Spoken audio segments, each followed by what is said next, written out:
আজকে আমি এই মাটির ভাঁড়টাকে একটা নতুন রূপ দেব। এই মাটির ভাঁড়টাকে আমি এটাতে পরিণত করব। ভিডিওটা লাস্ট অবধি দেখতে থাকো।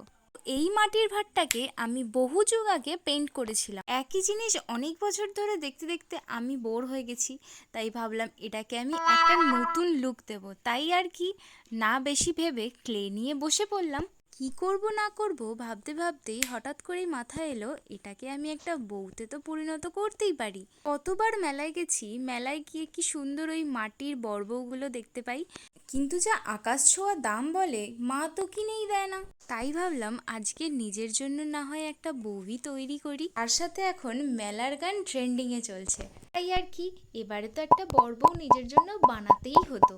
আমার বরটাকে আমি কবে পাবো তা জানি না, তবে এটার জন্য একটা বর আমি অবশ্যই তৈরি করব।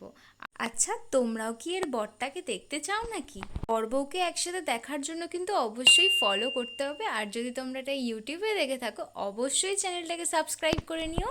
এবারে বলো তো আমার বউটাকে কেমন লাগছে? দাঁড়াও দাঁড়াও, এখনো তো ঘোমটা পড়া বাকি। কোনো জিনিসের সব থেকে স্যাটিসফাইং পার্ট হচ্ছে রং করা, আর আমার রং করতে ভীষণ ভাল লাগে। আচ্ছা, তোমাদের কোনটা ভাল লাগে, আঁকতে নাকি রং করতে? এই যে দেখো কাদের কুলের বউ চলে এসেছে, কিন্তু ঘোমটা দিয়ে একদম ভদ্র মেয়ের মতো চলে এসেছে আমার বউ। এবারে তোমরাই বলো যে আমার মেয়েটাকে আজকে কেমন লাগছে। যদি ভালো লেগে থাকে অবশ্যই একটা লাইক কমেন্ট, আর যদি পসিবল হয় একটা শেয়ার করে দিও। আর অবশ্যই চ্যানেলটাকে সাবস্ক্রাইব আর ফলো করে নিও। টাটা।